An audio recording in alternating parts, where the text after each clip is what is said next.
بھائی ہمارے میرے بڑے برادر مکرم حضرت مولانا مفتی محمد رفیع عثمانی صاحب دامت برکاتہم العالیہ صدر دارالعلوم کراچی آج کل صاحب فراش ہیں، لیکن الحمدللہ اب بات کرنے میں نسبتاً سہولت ہو گئی ہے، تو حضرت والا کچھ کلمات ارشاد فرمائیں گے، براہ کرم اہتمام کے ساتھ سماعت فرمائیں۔ السلام علیکم ورحمۃ اللہ وبرکاتہ۔ کیا کہوں، کس انداز سے کہوں، کیسے الفاظ بیان کروں، سمجھ میں نہیں آ رہا۔ رمضان کے اس مرتبہ رمضان سے پہلے ہی سے بھی حفظ قرآن اور تراویح میں سلانے کا معمول نہیں رہا تھا۔ تقریباً 39 سال حفظ قرآن تراویح میں سنا ہے، اور ہمارے والد صاحب کو شوق بہت تھا، مجھے ساتھ رکھتے تھے کہ تم تراویح سنا، تو اسی مسجد میں یہیں پر پڑھاتا ہے۔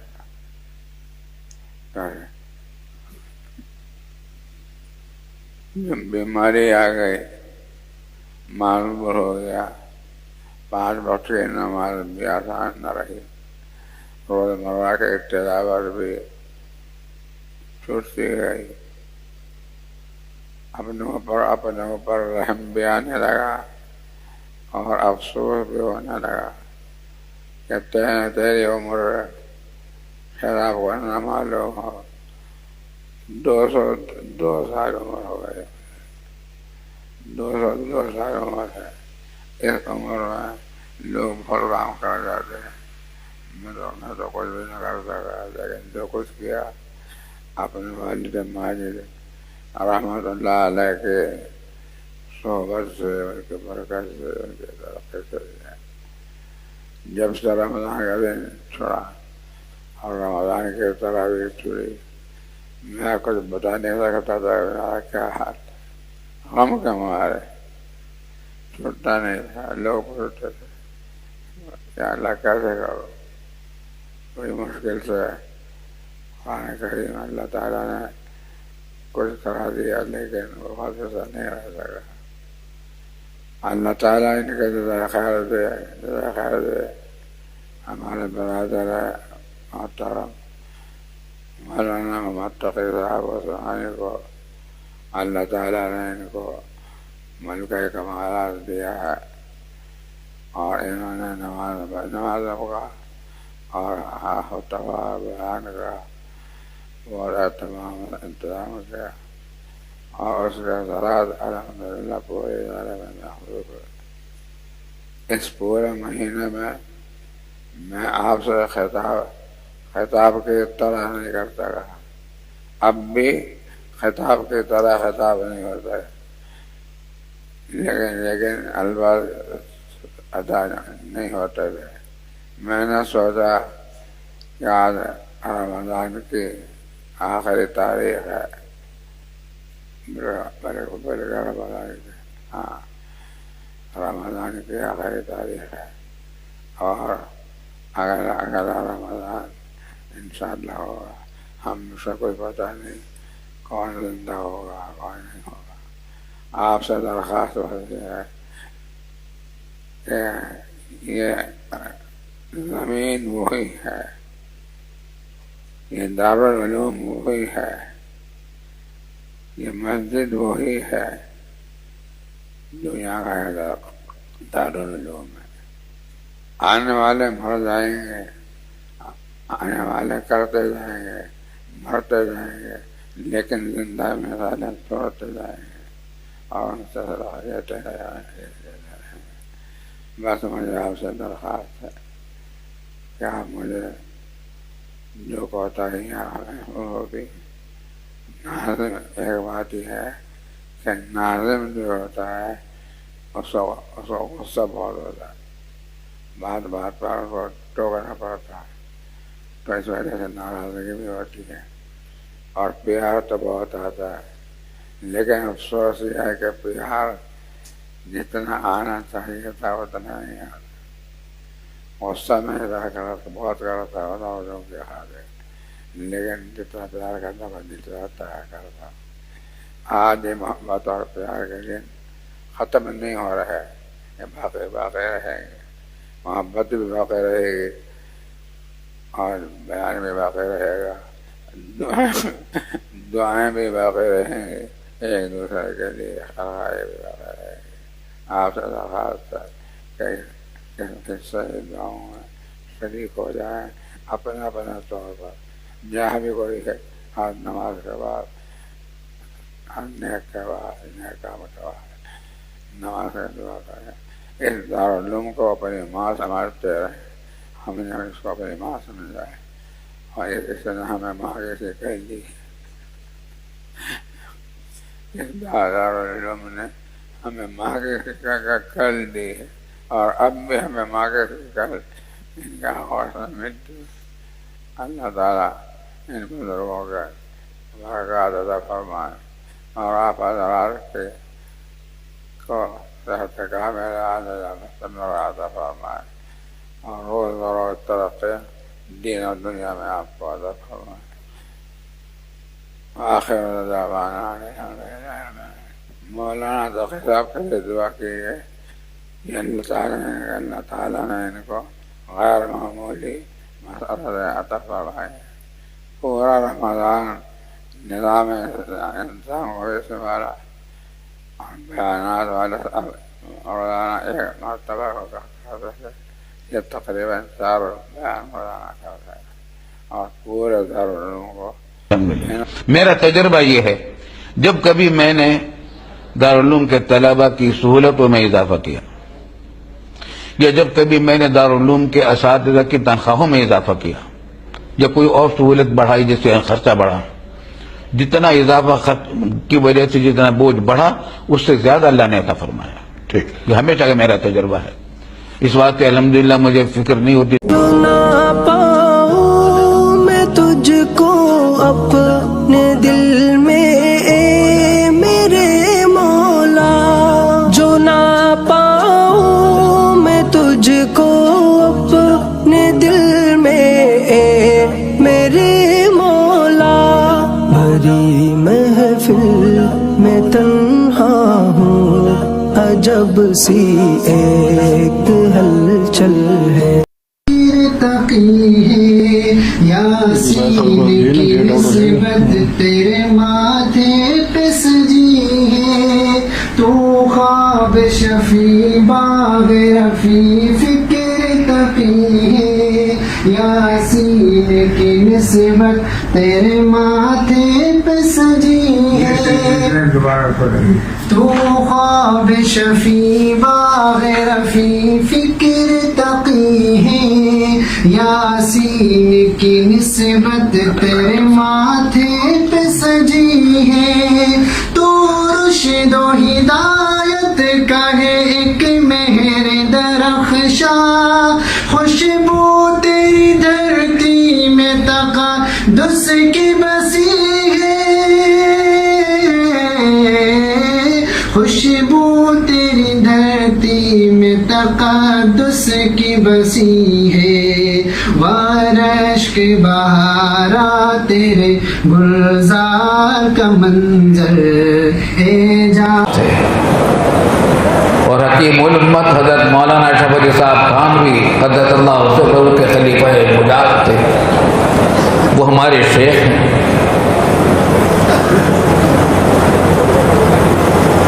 ہم ان کی حضرت خدمت میں حاضر ہوا کرتے تھے. ہر ہفتے پیر کو مجلس ہوا کرتی تھی. ہمارے لیے پیر کے مجلس مقرر فرمائی تھی، ہم دونوں بھائیوں کے لیے، میرے لیے اور عزیز محترم مولانا محمد تقی عثمانی صاحب کے لیے.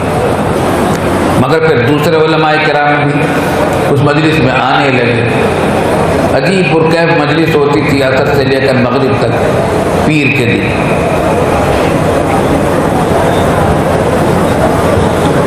ایک دن فرمانے لگے، کافی عرصہ ہو چکا تھا تقریر کو، بیعت ہو گئے اور مجلس میں حاضری کو. ایک دن فرمانے لگے بھئی آپ لوگ تقریر نہ کیا کریں. آپ لوگ واعظ نہ کیا کریں، تقریر نہ کیا کریں،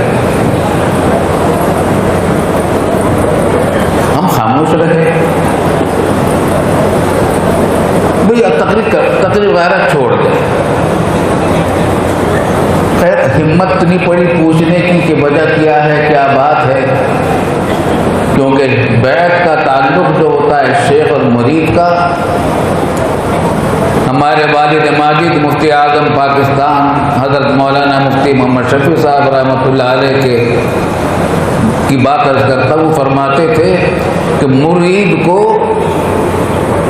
اپنا سراپا، اپنا سب، اپنی جان اپنے شیخ کے اس طرح سپرد کر دینی چاہیے کالمیت فی ید الغسال، جس طرح میت ہوتا ہے نہلانے والے کے ہاتھ میں کہ جدھر وہ پلٹے ادھر پلٹ جائے، اپنا کوئی ارادہ نہیں ہوتا.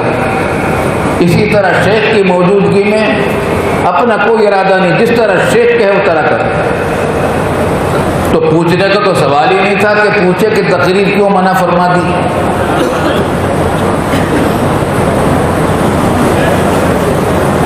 اگلی ایک ہفتہ پھر ہو گیا، اگلی مجلس میں حاضری ہوئی، پھر تقریر کے دوران فرمایا بھائی آپ لوگ تقریر میں جایا کریں، تقریریں چھوڑو. خیر ہم نے چھوڑ دی تھی. اس زمانے میں سیرت طیبہ کے جلسوں کے بڑے اشتہارات آیا کرتے تھے، ہماری تقریریں بہت ہوا کرتی تھی، اخبارات میں اشتہار آتے تھے. اب لوگ مطالبے کے لیے آتے، ہم کہتے ہمارے شیخ نے منع کیا.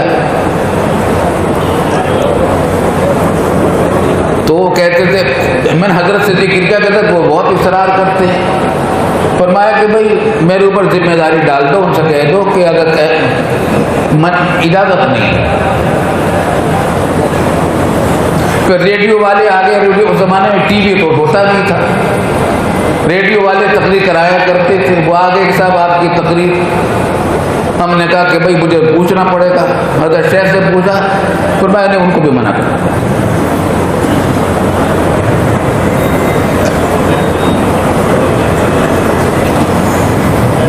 روزنامہ جنگ میں اقرا کا صفحہ آتا تھا، مفتی جمیل صاحب ہوتے تھے اس زمانے میں، وہ ہماری مسودات لے جاتے تھے، کوئی مضمون لکھا ہے تو اس کو چھاپتے تھے. ایک مضمون ہمارا چھاپ دیا انہوں نے اسی زمانے میں، ممانعات کے زمانے میں. تو حضرت کیا حاضر ہوئی، تو میں بھائی اخبارات میں مضمون بھی نہ چھاپا کرتا. ہم نے کہا ٹھیک ہے. اور الحمدللہ ہم نے چھوڑ دی. ایک دن فرمانے لگے ذرا ٹھہر جائیں، مجلس کے بعد، مغرب کی نماز کے بعد اتنے سارے خط لے کر آئے اور فرمایا کہ یہ سارے خط حضرت شیخ الحدیث مولانا محمد زکریا صاحب مدظلہم کے تھے، اس زمانے میں حیات تھے، اور آپ دونوں بھائیوں کے بارے میں، آپ دونوں بھائیوں کے بارے میں، اور ہمیں انہوں نے دیے کہ پڑھ لو. ایک دو خط پڑھے، تقریباً سب کا مضمون ایک تھا کہ مجھے خوشی ہے کہ یہ دونوں صاحبزادے آپ کی خدمت میں ہیں، آپ کی تربیت میں ہیں. میری درخواست ہے کہ ان پر آپ خصوصی توجہ فرمائیے، اور خاص طور سے کبر کے بارے میں مجھے اندیشہ ہے، کبر کا، تکبر کا، اس پر بھی خصوصی توجہ فرمائیں. کیوں اندیشہ تھا؟ اس بات کے صاحبزادگی کا ذوق ہوا کرتا ہے. ہم بڑا شیخ الحدیث کے بیٹے ہیں، مفتی اعظم کے بیٹے ہیں، شیخ الاسلام کے بیٹے ہیں، تو صاحبزادگی کی وجہ سے بڑائی دل میں پیدا ہو جاتی ہے.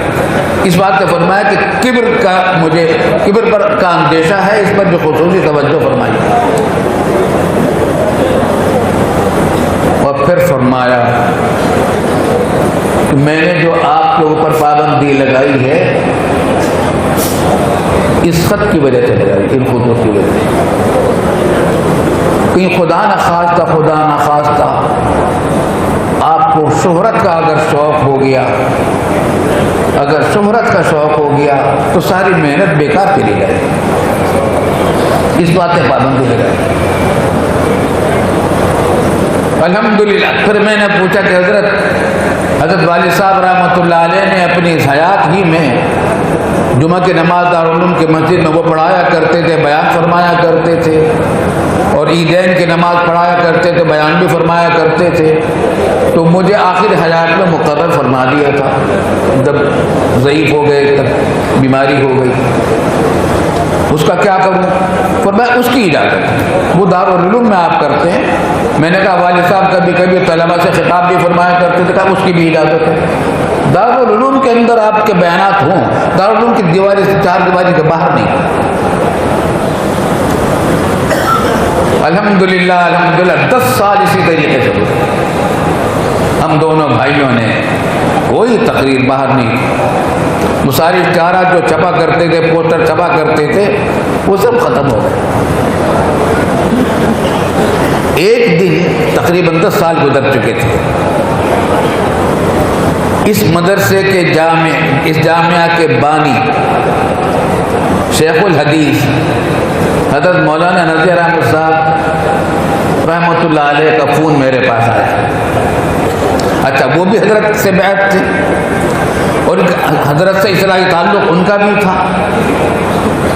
تو ہم پیر بھائی تھے, ملاقاتیں ہماری ہوا کرتی تھیں, لیکن کبھی یہاں بیان کے لیے آنا نہیں ہوا تھا. انہوں نے فرمایا کہ بھائی ایک درخواست ہے آپ سے, اور وہ یہ کہ ہم ایک جلسہ کر رہے ہیں اور آپ کا یہاں بیان ہو جائے. میں نے کہا آپ کو تو معلوم ہے کہ ہمارے اوپر پابندی ہے, ہم تقریر میں نہیں جاتے. فرمایا کہ میں خود بات کر لوں گا حضرت سے. میں نے کہا آپ جانے, آپ کا کام جانے, مگر میری طرف سے آپ نے نہیں کہتا کہ آپ مجھ سے بات کی. اگر اپنے طور پر بات کرنا چاہیں تو کر لیجیے. خیر, اب جو پیر کو حاضر ہوئے تو فرمانے لگے مجلس کے بعد, بھائی وہ مولوی نذیر احمد کا فون آیا تھا, بھائی اپنے آدمی ہیں, اپنا ہی مدرسہ ہے, وہ آپ کو بلانا چاہ رہے ہیں, چلے جائے اللہ کے نام پر, چلے جائیے. یہ پہلی اجازت. 10 سال کے بعد جو اجازت ملی وہ یہ تھی. اور پھر فرمایا کہ ابھی دن تھے کافی. فرمایا کہ دیکھو بھائی, کچھ دعائیں بتلائیں, سفر کی دعائیں, اور کچھ نصیحتیں کی, اور ایک فرمایا اس عرصے میں 2-3 مجلسیں ہوئیں, ہر مجلس میں کچھ نہ کچھ نصیحتیں فرماتے رہے. یہ بھی دیکھو, اس کا بھی خیال رکھنا, اس کا بھی خیال رکھنا. ایک بات خاص طور سے فرمائی کہ دیکھو, فرمائشی تقریریں کبھی نہ کرنا, فرمائشی تقریریں کبھی نہ کرنا, رسمی تقریریں بھی کبھی نہ کرنا. فرمائشی تقریروں کا مطلب یہ کہ کوئی آپ کو موضوع دے دے کہ اس موضوع پر تقریر کیجیے, یہ نہ کرنا. بلکہ جہاں جاؤ یہ دیکھو کہ زخم کہاں ہے, وہاں مرہم لگاؤ. جہاں جب جاؤ وہاں دیکھو وہاں ضرورت کس بات کی ہے, کس بات کی ضرورت ہے مخاطبین کو, دین کی کون سی چیز کی زیادہ ضرورت ہے ان کو بیان کرنے کی. تو جہاں زخم ہے وہاں مرہم لگاؤ. فرمائشی تقریریں نہ کرنا, اور رسمی تقریریں بھی نہ کرنا کہ صاحب ہم آئے ہیں, فلاں چیز مبارکباد ہو, فلاں چیزیں, فلاں چیزیں, جیسے رسمی لذات الموت. کثرت سے ذکر کیا کرو اس چیز کا جو دنیا کی ساری لذتوں کو توڑ ڈالے گی, اور وہ موت ہے. قرآن کریم نے بھی جگہ جگہ یاد دہانی کرے, کل نفس ذائقۃ الموت, ہر انسان کو موت آنے والی ہے, کوئی اس سے مستثنا نہیں. ہر جاندار, صرف انسان نہیں, ہر جاندار کو موت آنے والی ہے, کوئی موت سے مستثنا نہیں. اللہ اکبر. جگہ جگہ قرآن کریم ہمیں موت کی یاد دلاتا ہے. اور آدمی سرکشی جب اختیار کرتا ہے اسی وقت اختیار کرتا ہے جب اپنی موت کو بھول جائے. جو اپنی موت کو یاد رکھے گا سرکشی کبھی نہیں آئے گی, اللہ کے سامنے اس کی سرکشی نہیں آئے گی. ڈرا رہے گا, تیاری کرے گا, فکر کرے گا موت کے بعد جانا کہاں ہے. یہ اللہ تعالیٰ نے جو کائنات اتنی قائم کی ہے، سورج، چاند، ستارے، فضا اور آسمان، دنیا، زمین، یہ کائیں کے لیے پیدا کیا؟ آخر کچھ مقصد تو ہے، بیکار تو نہیں ہے، اس کا کچھ نتیجہ نکلنا ہے۔ انسانوں کو پیدا کیا، خلیفہ بنا کر اس دنیا میں بھیجا، اب انسانوں کو واپس بلایا جائے گا، یہ عالم درہم برہم ہوگا، قیامت آئے گی، یہ سارے بادل، پہاڑ، چاند، ستارے، آسمان سب ڈھیر ہو جائیں گے، اور کل من علیہا فان، ہر چیز فنا ہو جائے گی۔ قرآن کریم نے اعلان کیا یہاں رہنے کے لیے کوئی نہیں آیا، سب جانے کے لیے آئے ہیں، کوئی رہنے کے لیے نہیں آیا، یہ رہنے کی جگہ ہے ہی نہیں، رہنے کی جگہ تو جنت بنائی ہے ہمارے لیے اللہ تعالیٰ نے۔ حضرت آدم علیہ السلام کو پیدا کر کے وہیں رکھا تھا، پھر شیطان نے بہکایا، کیا کیا قصے پیش آئے، اور اللہ کو منظور بھی یوں ہی تھا کہ آدم علیہ السلام کو یہاں بھیجنا تھا، حوا بھی ان کے ساتھ آئیں علیہ السلام، اور یہ یہاں انسانوں کی نسلیں در نسل امام حضرت آدم علیہ السلام کے پیدا ہوئیں۔ جتنی نسلیں انسانوں کے پیدا ہوتی گئیں آدم علیہ السلام کے اولاد میں، اتنی ابلیس کی بھی نکلتی گئیں۔ ابلیس مسلسل ہمیں بہکانے کی فکر میں ہے، اس کو جنت سے نکالا گیا تھا انسان کی وجہ سے۔ آدم علیہ السلام کو سجدہ کا حکم دیا گیا تھا کہ سجدہ کرو، سب کرو، فرشتوں نے سب نے کر دیا، ابلیس نے نہیں کیا، نافرمانی کی۔ یہ واپس آخرت میں پھر وہ پکڑا جائے گا، لیکن اس نے مہلت مان لی تھی کہ جب تک قیامت نہ آئے مجھے زندہ رہ دیا جائے تاکہ میں ان کی اولاد کو بہکاؤں۔ لیکن اللہ تعالیٰ نے فرما دیا تھا، قرآن کریم میں بھی فرما دیا کہ اللہ کے نیک بندوں پر تمہارا قابو نہیں چلے گا، جو پکے مومن ہو جائیں گے، مخلصین ہوں گے، جن کو اللہ تعالیٰ بچائے گا تیرے شر سے، تیرا قابو اس پر نہیں چلے گا، تیرا جادو اس پر نہیں چلے گا۔ ساری یہ زندگی ہے ہماری، ہم امتحان گاہ میں بیٹھے ہوئے ہیں، یہ ہمارے رہنے کی جگہ نہیں ہے، ہمیں اللہ تعالیٰ نے یہاں رہنے کے لیے نہیں بھیجا، اپنے پاس بلانے کے لیے بھیجا ہے، یہاں امتحان کے لیے بھیجا ہے۔ یہ امتحان کا حال ہے، امتحان گاہ ہے، پوری دنیا، پوری زندگی امتحان لیا جا رہا ہے ہمارا، صبح سے لے کر شام تک، رات تک ہمارے عمل کیا ہیں۔ اللہ تعالیٰ نے عمل کا ایک پورا شیڈول دے دیا، پورا نظام دے دیا، کیا کام کرنے ہیں کیا نہیں کرنا، سب بتا دیا۔ انبیاء کرام علیہ السلام کو بھیج دیا، اور سب سے آخر میں رحمت عالم حضرت محمد مصطفیٰ صلی اللہ علیہ وسلم کو بھیج دیا۔ ان کے بعد اب کوئی اور نہ آنے والا، کوئی نبی آنے والا نہیں، نیا نبی آنے والا نہیں ہے، وہ ساری تعلیمات ہم کو دے گئے ہیں، بس اب ضرورت اس بات کی ہے کہ تیاری کریں۔ زندگی گزر رہی ہے، کچھ نہیں پتا موت کب آ جائے گی، کچھ نہیں پتا۔ قرآن نے کہا وَلَا تَدْرِي نَفْسٌ بِأَيِّ أَرْضٍ تَمُوتُ، کسی کو خبر نہیں کہ موت کہاں آئے گی اس کی، کسی کو، انسان کسی کو خبر نہیں، کچھ پتہ نہیں کہاں موت آ جائے گی۔ اور سوال پیدا ہو تو قرآن نے یہ نہیں بتایا یہاں پر کہ کسی کو خبر نہیں کہ کس وقت موت آئے گی، اور وجہ اس کی ہے کہ اس کا ظاہر ہے جس کو جب جگہ معلوم نہیں تو وقت بدرجہ والا معلوم نہیں، جگہ وہ جہاں موت آئے گی وہ جگہ پیدا تو ہے، موجود تو ہے، اس کی خبر نہیں، اور جب وہ زمانہ جب موت آئے گی وہ تو موجود بھی نہیں، وہ تو ابھی پیدا بھی نہیں ہوا، وہ زمانہ، وہ وقت بھی نہیں آیا، تو اس کی بھی خبر نہیں، کسی کو کچھ خبر نہیں کہاں موت آئے گی، کس وقت موت آئے گی۔ اللہ تعالی ہمیں اس موت کی تیاری میں لگائے، اور تیاری یہ ہے کہ ہم دین پر عمل کر لیں۔ رسول اللہ صلی اللہ علیہ وسلم نے ہمیں بہترین زندگی کا نظام دے دیا ہے، انفرادی زندگی بھی، اجتماعی زندگی بھی، سیاسی حکومت اور سیاست بھی، عدالت و انصاف بھی، عبادتیں بھی، معاملات بھی، تجارت بھی، سارے کام، سارے کا نظام دے رکھا ہے۔ اللہ تعالی ہمیں اس کی توفیق عطا فرمائے۔ تیاری کریں، تیاری کریں، کچھ نہیں پتا کہاں موت آئے گی۔ حضرت سلیمان علیہ السلام کا واقعہ لکھا ہے حضرت احیاء العلوم میں کہ مجلس میں بیٹھے ہوئے تھے، کوئی حاضر بیٹھے ہوئے تھے رفقا ان کے حضرت سلیمان علیہ السلام کے، ان کی حکومت تو ہواؤں پر بھی تھی، پرندوں پر بھی تھی، جنات پر بھی تھی. تو ایک اجنبی آدمی آیا اور بیٹھ گیا.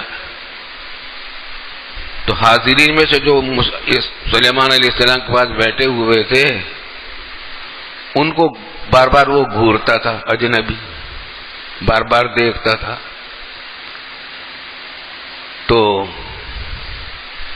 کچھ دیر کے بعد میں مجلس برخاست ہوئی. اس نے یہ جو تھے جس کو گھور رہے تھے انہوں نے حضرت سلیمان علیہ السلام سے پوچھا یہ کون تھا؟ کہا کہ یہ ملک الموت تھے، کہ وہ تو مجھے گھور رہا تھا. تو کہا میں کیا کروں کہ مجھے تو ڈر لگ رہا ہے کہ مجھے کیوں گھور رہا تھا، سب کو چھوڑ کر مجھے گھور رہا تھا، کیا کروں؟ سلیمان علیہ السلام نے پوچھا. کہا کہ میں کیا کرتا؟ کل کہ آپ مجھے ایسا کریں یہاں سے ہٹا دیں. کہاں بھیج دوں؟ کہ ہندوستان کے آخری کنارے پر بھیج دیجیے. تھے فلسطین میں، شام میں. مجھے ہندوستان کے آخری کنارے پر بھیج دیجیے، بہت دور جگہ ہے. ہوا کو حکم دیا، سلیمان علیہ السلام نے، ہوا ان کو لے گئی، وہاں اتار دیا. اگلے دن پھر وہ اجنبی آیا. سلیمان علیہ السلام نے پوچھا تم گھور گھور کر دیکھ رہے تھے میرے آدمی کو، کیا بات تھی؟ کہا کہ میں اس بات سے گھور رہا تھا کہ اللہ کی طرف سے مجھے حکم تو یہ ہے کہ اس کی روح قبض کروں گا ہندوستان کے آخری کنارے پر. وہ بیٹھا ہوا تھا یہاں. مجھے تعجب ہو رہا تھا کہ مجھے حکم تو ہے وہاں اس کی روح قبض کرنے کا، یہ بیٹھا ہوا ہے یہاں کیسے ہوگا؟ مگر وہاں جو میں پہنچا اپنی ڈیوٹی انجام دینے کے لیے تو وہاں وہ سب موجود تھے اور ان کی روح قبض کر کے آ رہا ہوں.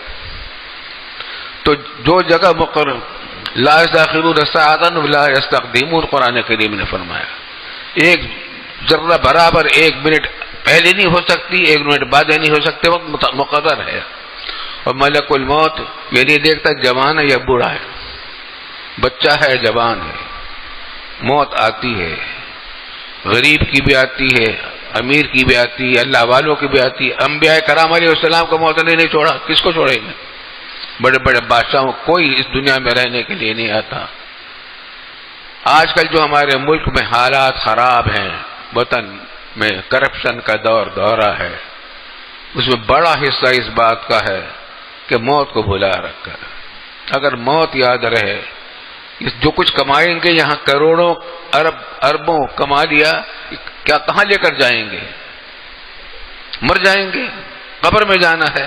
قبر میں جب جانا ہے تو ہمارے پاس صرف کفن ہوگا، اس دنیا کے سامان میں سے کوئی اور چیز ہمارے ساتھ نہیں ہوگی. ہمارے ساتھ اگر ہوں گے تو ہمارے اعمال ہوں گے، ہمارے عقائد ہوں گے، وہ اب جو دنیا میں اللہ تعالیٰ نے ہم سے کروائے ہیں. اچھے اعمال ہوں گے تو ہمارے لیے بہترین ہے، آخر برے اعمال ہوں گے تو ہمارے لیے خطرناک ہیں.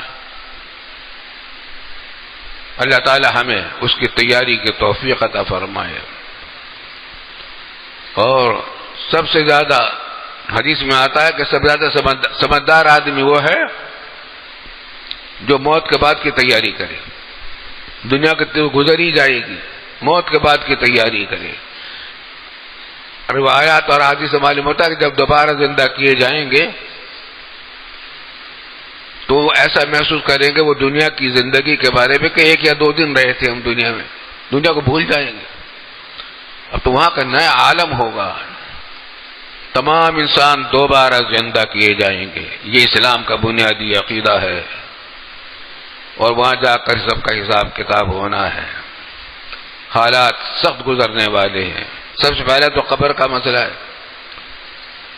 قبر میں جب اتارا جاتا ہے مومن کو یا کافر کو، احادیث میں آتا ہے کہ اس 2 فرشتے آتے ہیں اس کے بعد. اچھا اس کی روح دوبارہ واپس بھیج دی جاتی ہے جسم میں، اور پھر فرشتے آ کر اس سے پوچھتے ہیں کہ تیرا رب کون ہے. اگر وہ مومن ہے تو جواب دے گا میرا رب اللہ ہے. اور تیرا مذہب کیا ہے کہ اسلام ہے، دین ہے. اور یہ کون ہے؟ حضور صلی اللہ علیہ وسلم کو دکھایا جائے گا کہ یہ کون ہے. تو اگر وہ مومن کہے گا یہ محمد صلی اللہ علیہ وسلم ہمارے رسول ہیں، اور کافر جو ہے گا ان تمام چیزوں کا جواب ہاں ہاں کہہ کر دے گا. اس کو علیین میں بھیج دیا جائے گا، اس کو سجین میں بھیج دیا جائے گا. آخرت میں عالم برزخ میں 2 الگ عالم ہیں، علیین کا، سجین کا. نیک لوگ ایک طرف رہیں گے، بدکار ایک طرف رہیں گے. اب کتنے آپ نے دیکھے جب سے دنیا قائم ہوئی، جتنی آبادی دنیا کی ہے اس سے کتنی گنا زیادہ آبادی زمین کے نیچے جا چکی ہے. زمین اسی زمین جس پر ہم چل رہے ہیں اسی کے نیچے اس سے بدرجہ زیادہ اس وقت تقریباً 6 ارب آبادی ہے دنیا کی زندہ لوگوں میں، اور جو مردہ ہو چکے ان کو تو گنا ہی نہیں جا سکتا، خربوں ہیں. وہ سب زیر زمین ہیں، اور کل ہم بھی زیر زمین ہوں گے اور ہماری اولادیں اوپر آ رہی ہوں گی. اللہ تعالی ہمیں اپنے اعمال کی اصلاح کی توفیق عطا فرمائے. اگر کوئی اب جو ارب پتی اور ارب پتی کروڑ پتی کے قصے چل رہے ہیں، جائیدادیں لوٹ رہے ہیں، کیا کیا قصے پیش آ رہی ہے، یہ پیش آ رہے ہیں. یہ تو سوچے کوئی آدمی کہ لے کر کہاں جائیں گے. یہ کھانے پینے کے لیے جتنا تمہیں ملا ہوا ہے اس سے تو کروڑ زیادہ گنا زیادہ تمہارے پاس موجود ہے، کھانے کے لیے، پہننے کے لیے، رہنے کے لیے، سہنے کے لیے، تفریحوں کے لیے. باقی جمع کر کے کیا کرو گے؟ آخرت میں خزانہ جہنم کا جہنم کے لیے بنے گا. حدیث میں آتا ہے کہ جو شخص زکوٰۃ نہیں دیتا اس کا بچا ہوا مال جو کچھ ہوگا اس کو آخرت میں ایک زہریلا سانپ کی طرح بنا دیا جائے گا، اور وہ اس کو ڈسے گا اور کہے گا انا کنزک انا مالک، میں تیرا خزانہ ہوں، یہ تیرا مال ہوں. یطوقون یوم القیامہ فرمایا گیا. سونے اس سانپ کو اس کے گلے میں توق کے بنا کر ڈال دیا جائے گا ایسے لوگوں کی.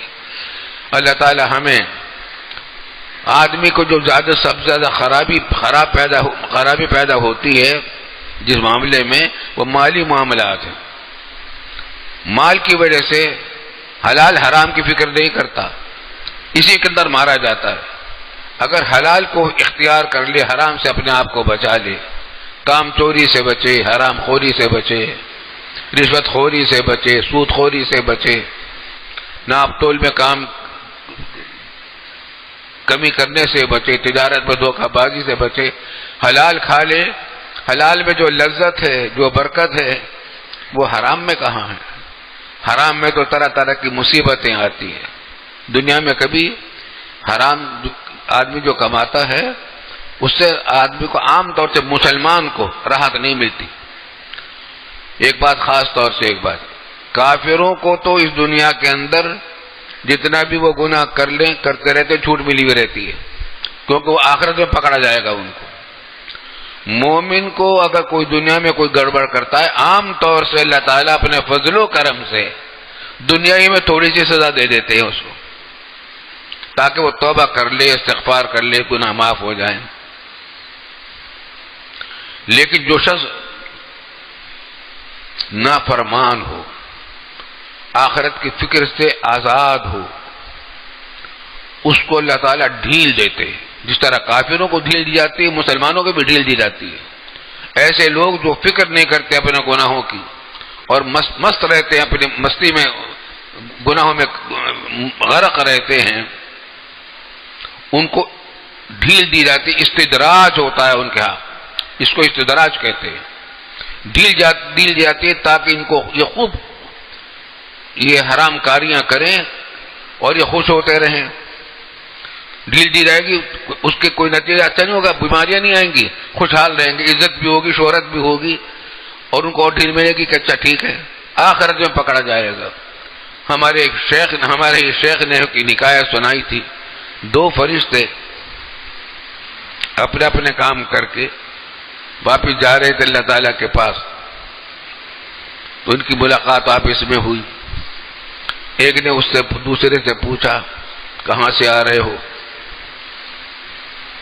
کہا کہ میں ایک یہودی تھا مرنے والا، موت قریب کا وقت قریب تھا، مجھے اللہ تعالیٰ نے حکم دے رکھا تھا کہ اس کو مچھلی کا شوق ہے، اور اس کے گھر میں جو حوض ہے اس میں مچھلیاں ختم ہو گئی ہیں، تو تم مچھلی ڈال کے آ جاؤ اس میں، تاکہ اس کا یہ شوق پورا ہو جائے. تو یہ کام کر کے آ رہا ہوں. مچھلیاں ڈال دی ہیں میں نے، اس میں کھائے پیے گا پھر مر جائے گا. اور تم کیا کر کے آ رہے ہو؟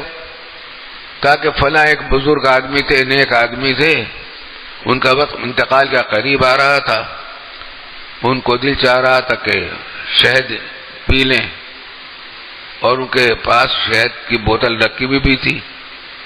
مجھے اللہ نے حکم دیا تھا کہ اس کی شہد کی بوتل الٹ دو تاکہ شہد نہ پی سکے. ابھی دونوں بڑے تعجب میں. آگے اللہ تعالیٰ کے ساتھ جا کر عرض کی کہ اللہ ہم کر تو آئے یہ کام، مگر سمجھ میں نہیں آئی بات. کافر کے ساتھ یہ معاملہ، مسلمان کے ساتھ یہ معاملہ، نیک آدمی کے ساتھ. تو اللہ تعالیٰ نے فرمایا کہ اصل میں اس کافر کو، اس نے دنیا میں جتنے اچھے کام کر رکھے تھے اس کا بدلہ میں نے سارا کا سارا دنیا میں دے دیا ہے. روپیہ بھی دیا، پیسہ بھی دیا، عزت بھی دی، اولاد بھی دی، بہت کچھ دیا، بہت کچھ دیا.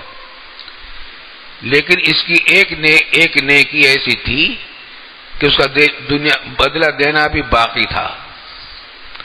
تو وہ بدلہ میں نے یہ مچھلی کی شکل میں اس کو دے دیا تاکہ دنیا میں اس کا حساب بے باک ہو جائے. اب آخرت میں اگر آئے گا تو میرے ذمہ اس کا کوئی ثواب نہیں ہے، عذاب ہی عذاب ہے اس کے کفر کا. اور وہ جو دوسرا مومن تھا اس نے بہت اس کا اونچا مقام اللہ تعالیٰ میں نے مقرر کیا تھا، بہت اونچا مقام. وہاں تک پہنچنے کے لیے اس کو کچھ اعمال مزید کرنے تھے، کچھ اعمال میں تھوڑی سی کسر باقی رہ گئی تھی. وہ کسر اس بات سے پوری کر دی کہ ان کی جو تمنا تھی پوری نہ ہو. اس کو پوری کے بغیر اس کو بلا لیا تاکہ اب ان کو میں سارا ثواب ہی ثواب دوں اور ان کو خوب نوازوں. نتائج دنیا کے اسی طرح نکلنے والے ہیں، کچھ نہیں پتا کس کے ساتھ کیا معاملہ ہونے والا ہے. لیکن بس ساری بات پتا ہے، اعمال اگر اچھے ہیں تو نتیجہ اچھا نکلنے والا ہے، اعمال اگر برے ہیں تو برا نتیجہ نکلنے والا ہے. اس سے بچ نہیں سکتے. ہاں یہ کہ اللہ تعالیٰ سے توبہ اور استغفار کریں، اس بات کا اہتمام کرتے رہنا چاہیے. علاج بھی بتا رکھا، اللہ تعالیٰ نے آسانی کا راستے بتائے. گناہ ہوتے ہیں ہم سے، چھوٹے بھی ہو جاتے ہیں، اللہ پناہ میں رکھے، بڑے بھی ہو جاتے ہیں بہت سو سے. چھوٹے موٹے گناہ تو نماز سے، وضو سے، نیک کاموں سے، دعاؤں سے، استغفار سے معاف ہوتے چلے جاتے. صغیرہ گناہ، کبیرہ گناہ بغیر توبہ کے معاف نہیں ہوتے، توبہ کے بغیر معاف نہیں ہوتے. اور توبہ یہ ہے کہ پکا عزم کر لے، صرف زبان سے توبہ نہیں، پکا اللہ تعالیٰ سے عزم کر لے، پکا ارادہ کر لے کہ میں آئندہ نہیں کروں گا، یہ کچھ بھی ہو جائے بھی گناہ نہیں کروں گا. پھر اللہ تعالیٰ کا وعدہ ہے کہ فوراً اللہ تعالیٰ معاف کر دیتا ہے، بڑے سے بڑا گناہ کو معاف کر دیتا ہے. کفر کو بھی معاف کر دیتا ہے، کفر سے بڑا تو کوئی گناہ نہیں ہے، اس کو بھی توبہ سے معاف کر دیتا ہے. 70 سال کا کافر آج کلمہ طیبہ پڑھ لیا، اپنے کفر سے توبہ کر لیا، پچھلے سارے گناہ معاف ہو جاتے ہیں، کفر بھی معاف ہو جاتا ہے. تو توبہ اور استغفار کا اہتمام کرتے رہیں. خدا نہ خواستہ کبیرہ گناہ ہو جائے اس سے توبہ کریں، چھوٹے گناہ ہوں اسے معافی مانگتے رہیں. جب بھی کوئی گناہ ہو، نظر بہکی استغفر اللہ، کان بہکے استغفر اللہ، زبان سے کوئی غلط کلمہ نکل گیا استغفر اللہ، اللہ سے معافی مانگیں. اور خدا نہ خواستہ کوئی کبیرہ گناہ ہو جائے تو جلدی سے جلدی توبہ کریں اور پکی توبہ کر لیں. اللہ تعالی ہمیں اسی طریقے سے اگر زندگی گزر جائے انشاءاللہ بیڑا پار ہو جائے گا. آخری بات رہ جائے گی، آخری جو گناہ ہے اگر اس کی توبہ کر کے ہم واپس گئے تو پاک صاف جائیں گے، اور اگر اس کی توبہ کیے بغیر واپس چلے گئے تو پھر مواخذہ ہوگا. اللہ تعالیٰ اس تمام مواخذوں سے ہمیں بچا لے اور توبہ اور استغفار کی بھی توفیق عطا فرمائے، اور ہمارے لیے دین پر عمل کرنا آسان فرما دے. ہمارے وطن عزیز میں جو اس وقت صورتحال ہے پھیلی ہوئی ہے، اس سے ہمارے وطن کی حفاظت فرما دے، پاکستان کی حفاظت فرما۔ نئی حکومت لوگ آئی ہے، اللہ تعالیٰ ان کو توفیق دے دے نیک کام کرنے کی، اچھے کام کرنے کی، غلط کاموں سے ان کو بچا لے۔